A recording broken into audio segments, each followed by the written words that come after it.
Salam dostlar, biz bu günlər eğitimində 16-cı dərs olan meta və title taglərini keçmiş olacaq. Bunlar bizə nə işə yarayır, mən bunları sizə göstərmiş olacağım. Yenə də əvvəlki dərslərdə olduğu kimi Notepad++ proqramını açıram. Notepad++ proqramı açdıqdan sonra gördüyünüz kimi mənim burada hazır kod və HTML kodlarım vardır. Hansı ki, sizin də bunları yazmamız gərəkdir. Əvvəlki dərslərdə biz bütün kodlarımızı body tagləri arasında yazmış olduğumuz halda, bugünkü dərsimizdə isə kodlarımızı HTML və body tagləri arasında yazmış olacaq. Title və meta taglərini yazmaq üçün bizə ilk növbədə head açma, head kapama taglərini yazmamız gərəkdir. Head ingilis dilində baş, yuxarı hissə deməkdir.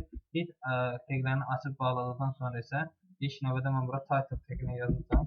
Title tagidəki bizə web saytımızın üzərində adı göstərmiş olacaq. Mən yazıram, bunu sizə göstərəcəm.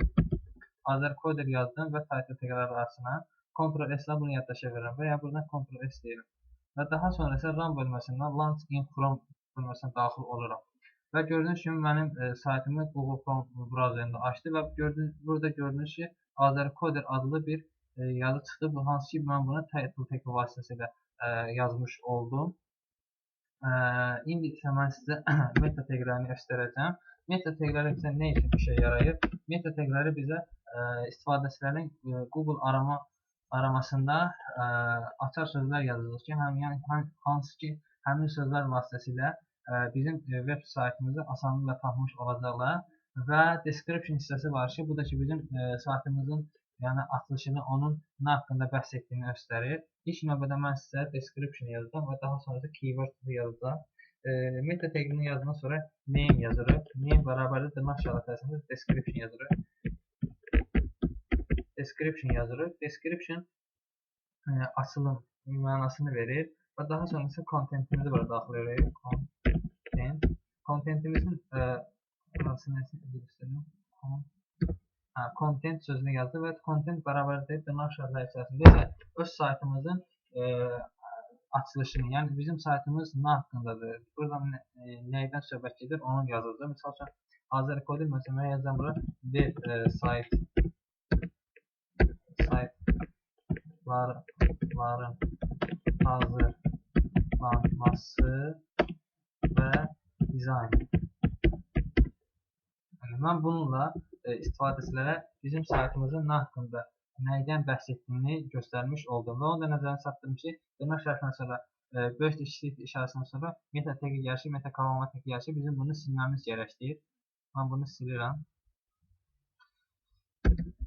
Və indi isə sizə keyword-i göstərəcəm ki, hansı ki, bu keyword vasitəsilə İngiliscədən keyword da açar söz deməkdir. Yəni ki, bizim istifadəçilərimiz Google-da həmin sözlərdən birini yazdıqda bizim saytımızı daha da asanlıqla tapa bilsinlər. Meta deyirik, name bərabərdir. Dırnaq işarələri hissəsində keyword.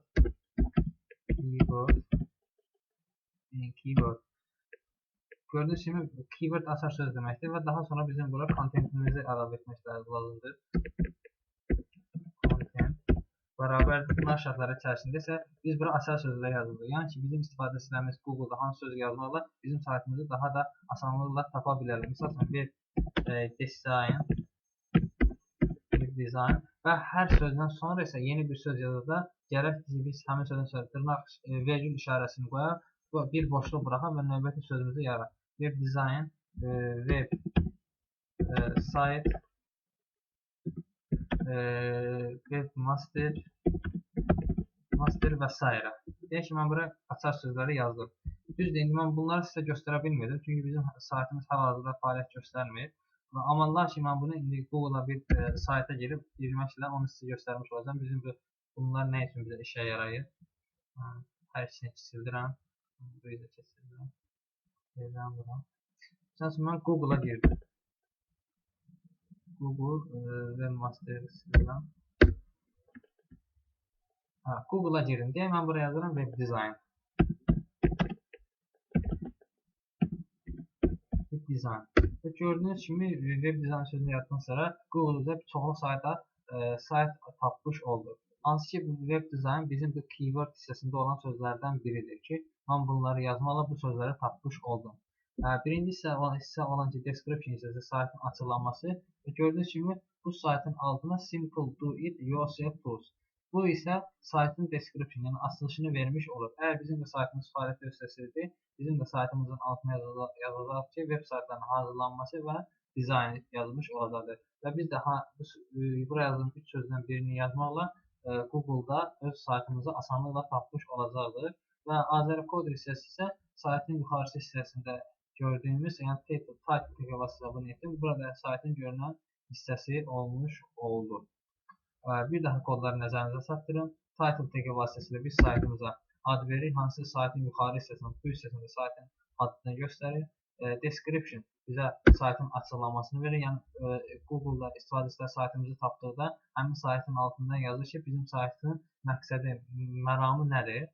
Və keywordlər var ki, bunun vasitəsilə istifadəçilər həmin bu keywordlərdən birini yazmalı, açar sözlərdən birini yazmalı. Bizim saytımızı, öz saytımızı daha da asanlıqla tapmış olacaqlar. Bugünkü dərsimizdə bu qədər. Növbəti dərsdə görüşərik. Sağ olun.